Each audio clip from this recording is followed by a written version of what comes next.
Hey guys what's up, कैसे हैं आप सभी लोग। बहुत बहुत स्वागत है आप सबका आज के इस अमेजिंग से सेशन में। Good evening to each and every one of you. आओ फटाफट से हम लोग कंटिन्यू करते हैं। तो ये आपकी बाहुबली टीम है, एकाग्रता की बाहुबली टीम है। इसको आप लोग यहां पर देख सकते हो। ये हमारे एकाग्रता के कुछ फीचर्स हैं।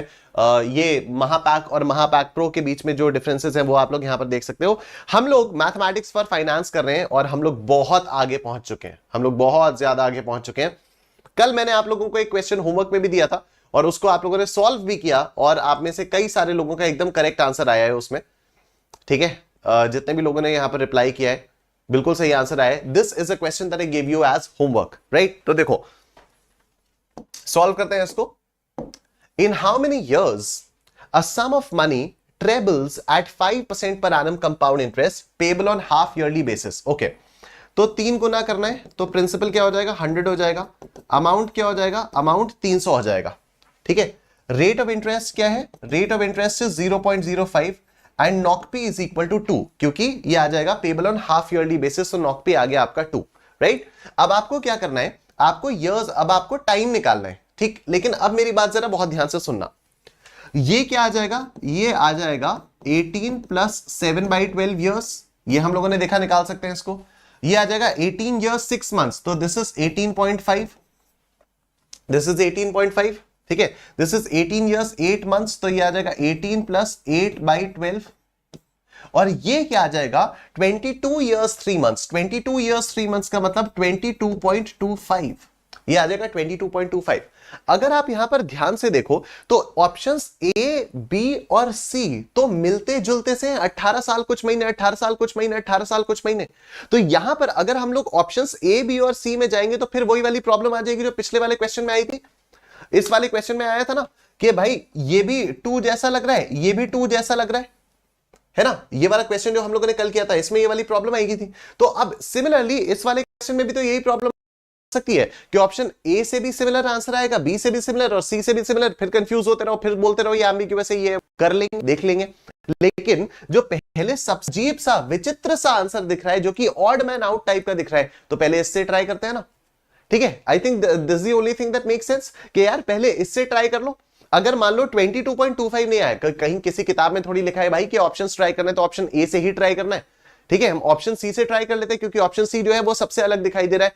हो सकता है हम लोग लकी हो जाएं और ऑप्शन सी ही हमारा आंसर आ जाए, नहीं तो ए बी, सॉरी, हो सकता है ऑप्शन डी ही हमारा आंसर आ जाए, हम लोग लकी हो जाए, नहीं तो ऑप्शन ए, बी और सी तो वैसे भी ट्राई करना ही है। ठीक है, तो ऑप्शन डी से ट्राई करते हैं। देखो a is equal to p into 1 plus I by knock p raised to the power t into knock p.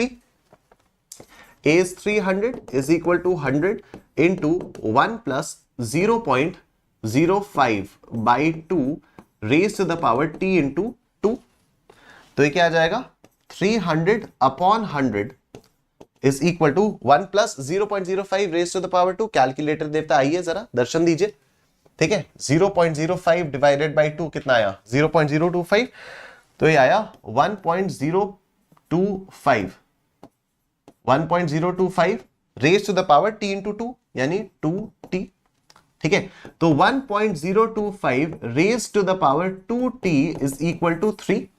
अब यहां पर t की जगह अगर मैं 22.5 पुट करता हूं तो क्या आ जाएगा ये 1.025 raised to the power 2t, 2 into 22.5, 2 into 22.5 कितना आ जाएगा 45, है ना। सॉरी 2 इंटू 22.25, 2 इंटू 22.25 ये कितना आया 44.5 आया, raise to the power 44.5।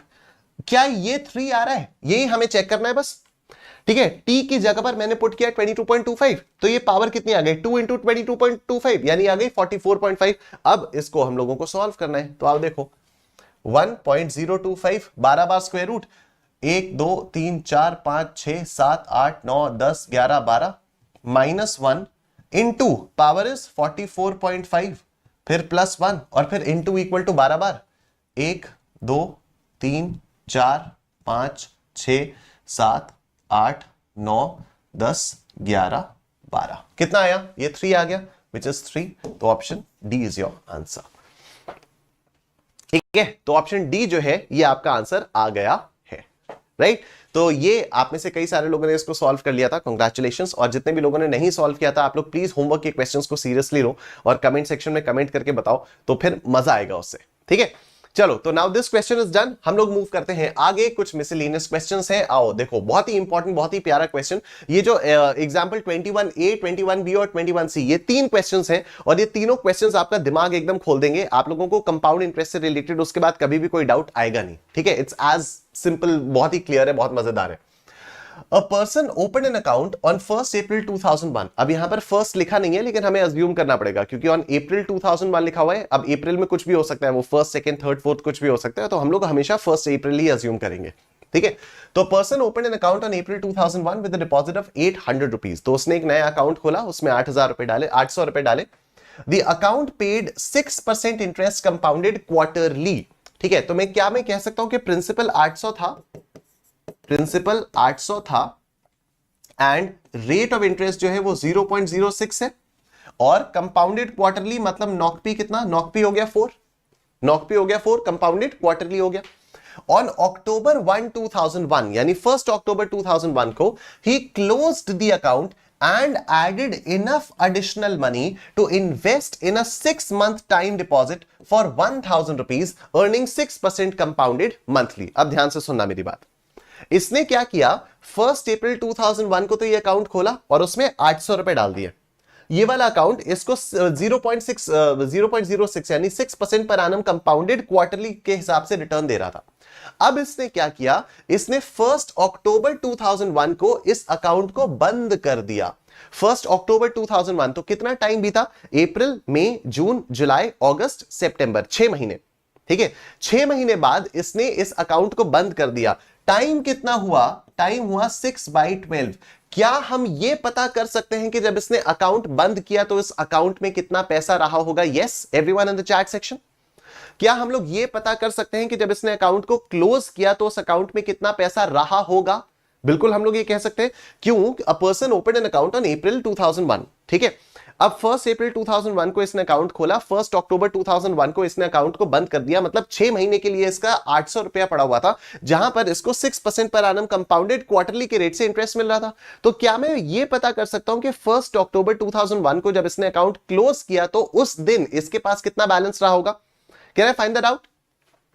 Can I find that out? बिल्कुल, आओ इसको फाइंड आउट करते हैं। तो मैं कह रहा हूं amount is equal to principal into 1 plus I by नॉक P raise to the power T into नॉक पी। तो ये कितना आ जाएगा, 800 into 1 plus 0.06 by 4 raise to the power T, T is 6/12 into 4। तो ये 4 3 ज़ा 12, 3 2 ज़ा 6। आओ देखो कितना आता है ये, 0.06 by 4 plus 1 into is equal two into 800, 824.18, 824.18, 824.18। क्या ये बात सबको समझ में आ रही है? 1 अक्टूबर 2001 को जब इसने अकाउंट क्लोज किया तो उस अकाउंट में कितना पैसा था? उस अकाउंट में था 824.18 रुपीस, ठीक है।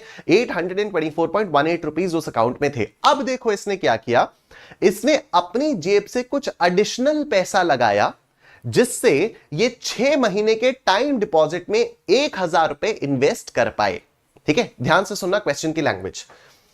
And added enough additional money, इसने अपनी जेब से उतना कुछ एडिशनल मनी निकाला to invest in a 6 month time deposit for 1,000 rupees. पहली बात, टाइम डिपॉजिट का मतलब क्या होता है?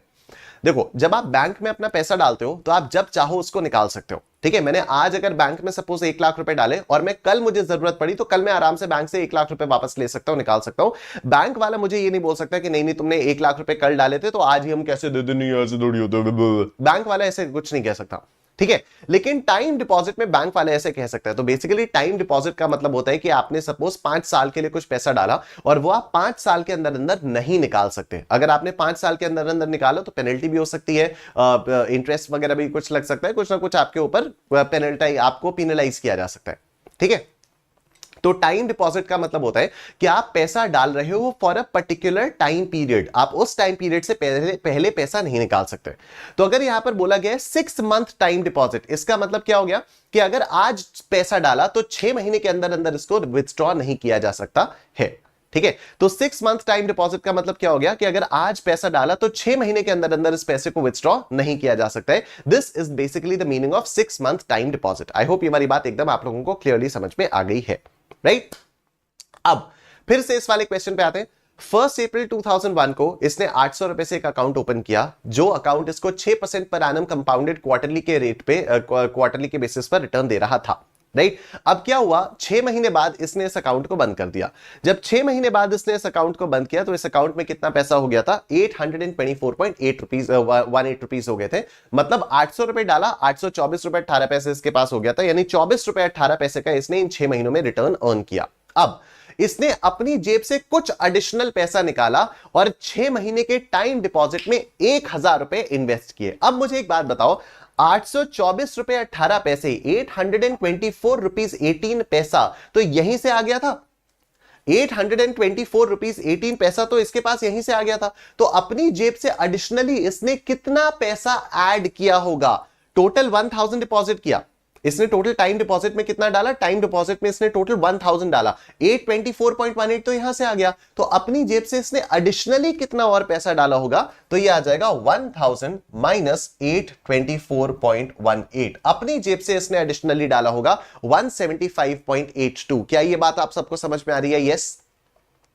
अपनी जेब से इसने एडिशनली कितना डाला होगा? 175.82।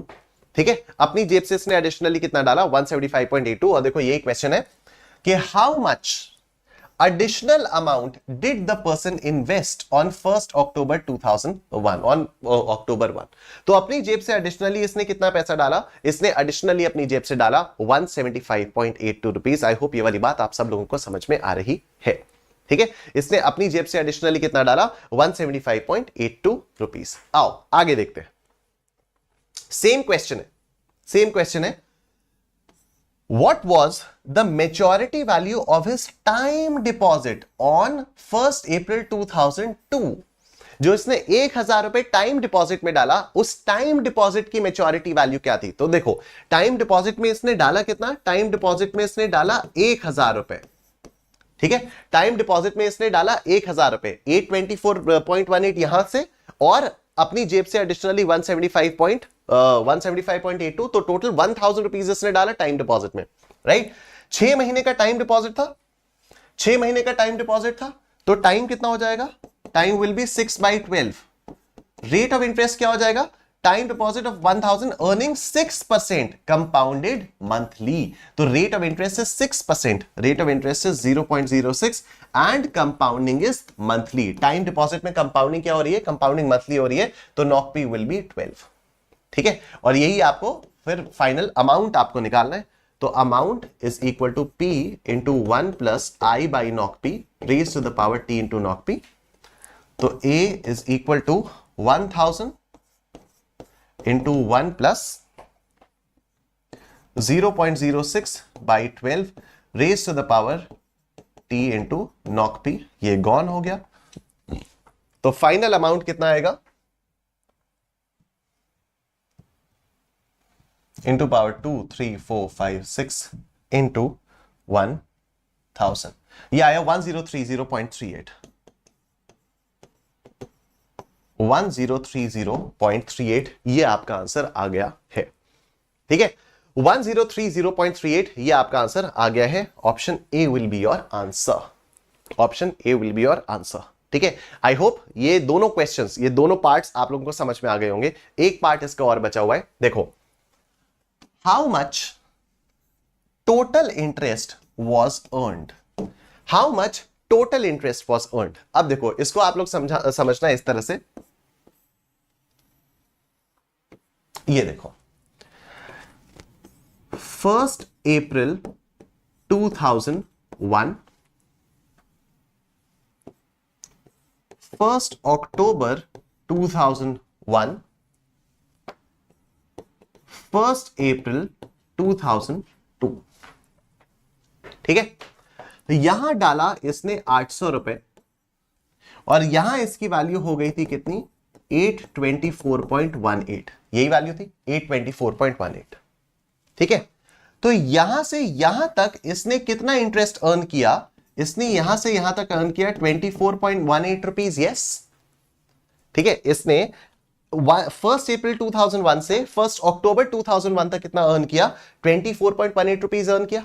यस, अब देखो, यहां इसने फिर डाला कितना, 1000 डाला, और यहां इसकी वैल्यू हो गई थी कितनी, 1030.38, 1030.38। तो यहां से लेकर यहां तक इसने कितना अर्न किया, 1000 डाला, 1000 डाला, 1030.38 इसको मिला, तो यहां से यहां तक इसने अर्न किया 30.38। क्या ये बात सबको समझ में आ रही है? यहां से यहां तक इसने अर्न किया 30.38, तो 24.18 प्लस 30.38, इतना इसने टोटल इंटरेस्ट अर्न किया। 24.18 प्लस 30.38 कितना हुआ, 54.56। तो option B will be your answer. Total interest कितना आया, टोटल इंटरेस्ट आया 54.56। ठीक है, टोटल इंटरेस्ट आ गया 54.56। आई होप ये बात समझ में आ रही है। यहां पर कई सारे लोग ये गलती करेंगे। गलती क्या करेंगे, आप लोग डायरेक्टली 1030.38 माइनस 800 कर दोगे।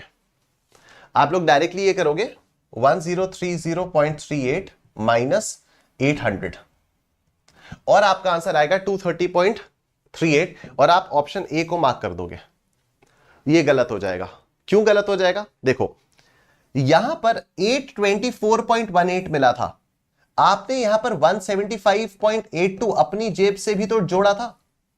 आपने यहां पर 175.82 तो अपनी जेब से जोड़ा था ना। तो अगर आप 1030.38 माइनस 800 कर दे रहे हो, तो आप इस 175.82 को भी इंटरेस्ट मान ले रहे हो, और वो गलत हो जाएगा। तो इसलिए यहां पर आपको अलग अलग करना पड़ेगा कि 800 से लेकर 824.18 तक आपने 24.18 रुपीस कमाए, और 824.18 से लेकर यहां तक 1030.38 तक आपने 30 रुपए, सॉरी 1000 से लेकर 1030.38 से तक आपने 30.38 रुपीस कमाए, और इन दोनों का जो टोटल आया वो आया 54.56। तो आपने टोटल इतना रुपया कमाया। क्या ये बात आप सबको समझ में आ रही है? आपने टोटल इतना रुपया कमाया है। ठीक है, आओ आगे देखते हैं। अ वेरी इंटरेस्टिंग, बड़ा ही अमेजिंग क्वेश्चन। ये वाला क्वेश्चन करने के बाद तो और ज्यादा दिमाग के चक्षु खुल जाएंगे, पूरे ज्ञान के चक्षु आपके खुल जाएंगे। ये वाला क्वेश्चन बड़ा तगड़ा क्वेश्चन है, ध्यान देना। Johnson left 1 lakh rupees with the direction that it should be divided in such a way that his minor sons Tom, Dick and Harry, aged 9, 12 and 15 years, should each receive equally after attaining the age of 25 years. The rate of interest being 3.5%, how much did each son receive after getting 25 years old? ठीक है, काफी interesting question है। देखो Johnson ने क्या कहा, Johnson ने अपने वकील को बोला कि देख 1 लाख रुपए छोड़ के जा रहा हूं। अभी मेरे तीनों बच्चे छोटे हैं, टॉम, डिक और हैरी। टॉम 9 साल का है, डिक 12 साल का है, हैरी 15 साल का है। तू इस तरह से इनको पैसा दे, तू इस तरह से इनको पैसा दे कि जब ये 25 साल के हो तभी इनको पैसा मिलेगा, और तीनों लोगों को बराबर बराबर पैसा मिलना चाहिए।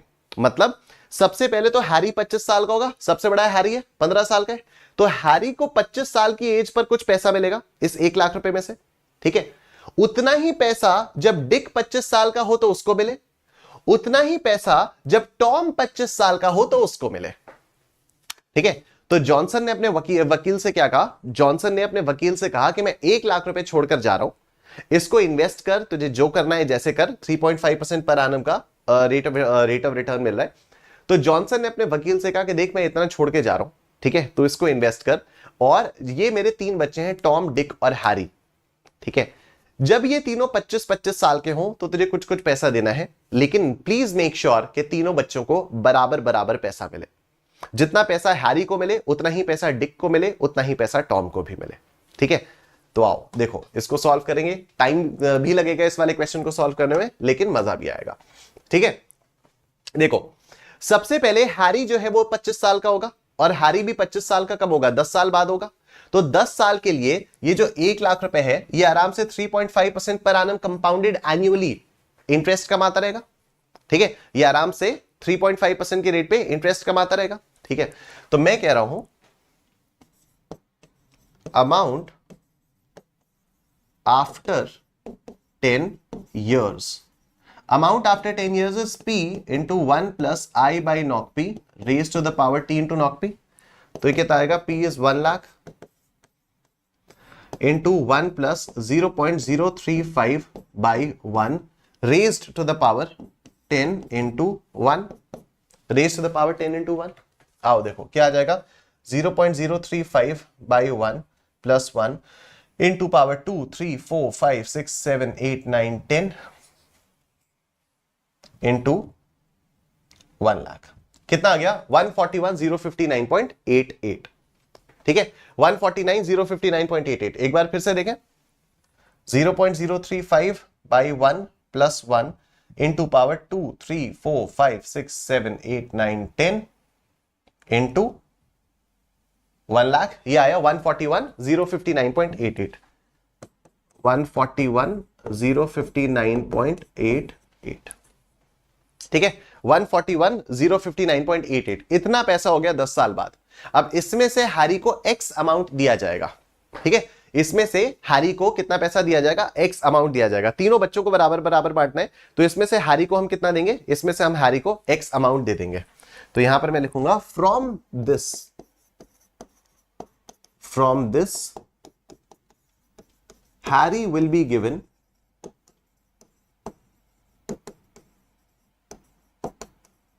एक्स। ठीक है, from this Harry will be given कितना, हैरी को दिया जाएगा एक्स रुपीस। इसमें से हैरी को एक्स रुपीस दे दिया जाएगा। अब ध्यान से सुनना, जब इसमें से हैरी को एक्स रुपीस दे दिया गया तो अमाउंट रिमेनिंग कितना हुआ,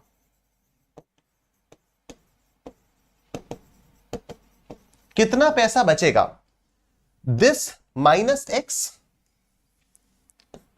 141,059.88 माइनस एक्स। क्या ये बात समझ में आ रही है सबको? हैरी को एक्स दे दिया, ठीक है, मैंने लगाया 1 लाख रुपीस लगाया, 3.5% पर एनम कंपाउंडेड एनुअली के हिसाब से मुझे इंटरेस्ट मिलता रहा। 10 साल बाद मेरे पास इतना पैसा आ गया, इसमें से मैंने हैरी को दे दिया एक्स। ठीक है, मुझे एक बात बताओ, 10 साल बीत चुके हैं, हैरी 25 साल का हो गया है, क्या इस समय डिक 22 साल का होगा? यस। क्या इस समय टॉम 19 साल का होगा? यस। 10 साल हो गए ना, तो जब हैरी 25 का हो गया तो डिक 22 का हो गया होगा और टॉम 19 का हो गया होगा, राइट? हैरी को एक्स पैसा देने के बाद इतना पैसा हमारे पास बचा, लेकिन अब अगले 3 साल तक तो हमें किसी को पैसा देना ही नहीं है। क्यों नहीं देना? क्योंकि डिक अब अगले 3 साल बाद 25 साल का होगा। ठीक है, जब मेरे पास इतना पैसा बचा, हैरी को एक्स अमाउंट देने के पास हैरी को एक्स अमाउंट देने के बाद मेरे पास बचा 141,059.88 माइनस एक्स। ठीक है, तो अब ये पैसा और 3 साल के लिए ग्रो होता रहेगा ना, क्योंकि अब डिक 25 साल का कब होगा? आज से 3 साल बाद होगा। डिक 25 साल का कब होगा? 3 साल बाद होगा। तो ये वाला पैसा और 3 साल के लिए ग्रो होगा, ये वाला पैसा और 3 साल के लिए ग्रो होगा। तो now Tom is 19 and Dick is 22 years old। ठीक है, अभी टॉम 19 साल का है और डिक जो है वो 22 साल का है। तो Dick will be 25 after 3 years। Dick जो है वो 3 साल बाद 25 साल का हो जाएगा। तो अब ये वाला जो पैसा है ये अगले 3 साल के लिए और इन्वेस्टेड रहेगा। ठीक है, तो अमाउंट क्या आएगा, P into 1 plus I by नॉक P raise to the power T into नॉक P। तो P कितना है, ये रहा 141,059.88, 141,059.88 minus x, this is P into 1 plus 0.035 by 1 raise to the power T into नॉक P, 3 इंटू 1। तो now this is 141,059.88 minus x into this, इसको solve करें एक बार, 0.035 बाई 1 प्लस 1 इंटू पावर 2 3, कितना आया 1.11, या इंटू 1.11। तो ये क्या हुआ, 141,059.88 इंटू 1.11 कितना आया, 156,576.47, 156,576.47 माइनस 1.11x, ये हुआ 156,576.47 156,576.47 माइनस 1.11x, क्योंकि दिस इंटू 1.11 करना था, ठीक है। 141,059.88 माइनस x इंटू 1.11 करना था, तो 141,059.88 को 1.11 से मल्टीप्लाई किया तो इतना आया, और x को 1.11 से मल्टीप्लाई किया तो इतना आया। This is the amount before giving x amount to Dick, ठीक है। जब डिक 25 साल का हुआ, 3 साल बाद, देखो अमाउंट रिमेनिंग, हैरी को देने के बाद इतना पैसा बचा था। अभी इस समय टॉम 19 साल का था और डिक 22 साल का था, और हमने कहा डिक जो है वो 25 साल का 3 साल बाद होगा।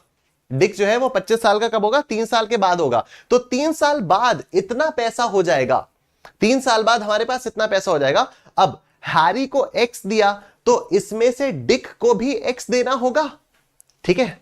From this Dick will be given ₹x, ठीक है। अब इसमें से डिक को कितना देना होगा? डिक को देना होगा x। तो अमाउंट रिमेनिंग, जब डिक को x दे दिया जाएगा तो कितना पैसा बचेगा? यह है 156,576.47 माइनस 1.11x, इतना तो पैसा था। इसमें से डिक को x दे दिया जाएगा, तो इसमें से डिक को x दे दिया जाएगा तो कितना बचेगा? 156,576.47 minus 2.11x, minus 2.11x। I hope ये वाली बात आप सबको समझ में आ रही है।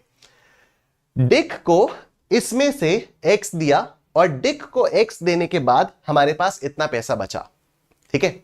3 साल पहले जब डिक 22 साल का था तो टॉम 19 साल का था। आज जब डिक 25 साल का हो गया तो टॉम 19 साल से बढ़कर 22 साल का हो गया। तो मैं बोलूं now Tom is 22 years old, he will turn 25 in 3 years. He will turn 25 in 3 years. I hope ये वाली बात आपको समझ में आ रही है। सबसे पहले वी स्टार्टेड विद हैरी, ठीक है। टॉम 9 साल का था, डिक 12 साल का था, हैरी 15 साल का था। हमने कहा सबसे पहले 25 साल का कौन होगा? सबसे पहले 25 साल का हैरी होगा। कितने साल बाद होगा? 10 साल बाद होगा।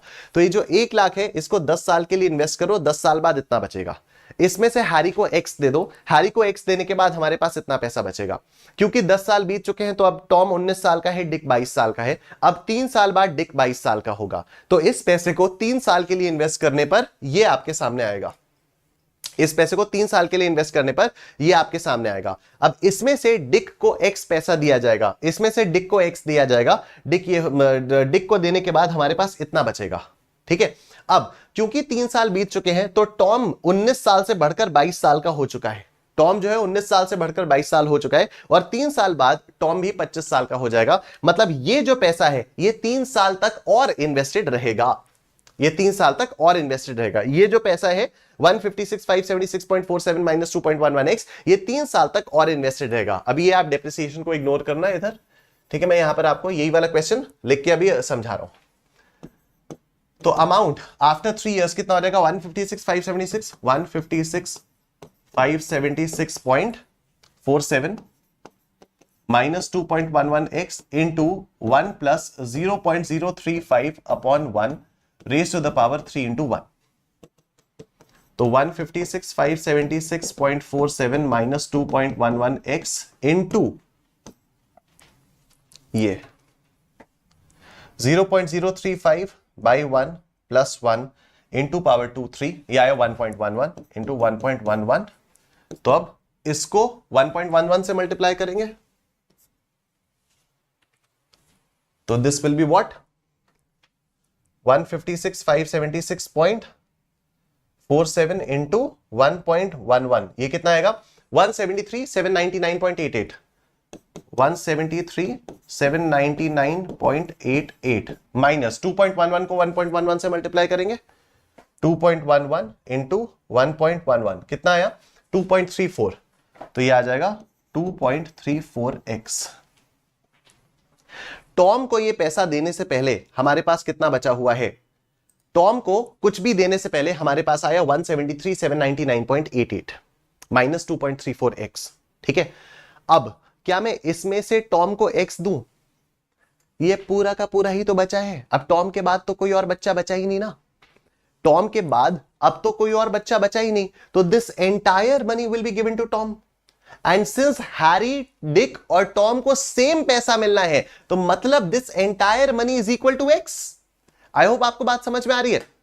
ठीक है, हमने हैरी को एक्स दिया, डिक को एक्स दिया, टॉम को हमें इसमें से एक्स नहीं देना है, टॉम को ये पूरा का पूरा पैसा दे देना है। और क्योंकि तीनों बच्चों को बराबर पैसा मिलना था, तो this would be equal to x only. क्योंकि हैरी को भी एक्स मिला, डिक को भी एक्स मिला, तो टॉम को ये मिल रहा है और ये भी एक्स के बराबर ही होगा। ठीक है, this entire money will be given to Tom. Therefore 173,799.88 minus 2.34x is equal to x। ये पूरा का पूरा क्या हो जाएगा? x। तो ये 2.34x उधर चला जाएगा, तो 2.34x plus x is equal to 173,799.88। तो this is 3.34x is equal to 173,799.88। तो x is equal to 173,799.88 upon 3.34 upon 3.34। तो ये कितना आएगा? 173,799.88 upon 3.34। This is 52,035 52,035.89। This is your answer. 52,035.89 This is your answer. I hope ये वाली बात आप सब लोगों को समझ में आ रही है। ठीक है, मैं एक बार फिर से ये वाला क्वेश्चन आपको बता रहा हूं, ध्यान से सुनना। जॉनसन ने 1 लाख रुपए अपने वकील को दिए और कहा कि सुन, मैं जा रहा हूं, ठीक है, मेरे 3 बच्चे टॉम, डिक और हैरी। टॉम 9 साल का है, डिक 12 साल का है और हैरी 15 साल का है। जब ये तीनों 25-25 साल के हों, तो तू इस 1 लाख रुपए में से इन तीनों को कुछ कुछ अमाउंट देना, लेकिन इन तीनों को बराबर बराबर अमाउंट मिलना चाहिए।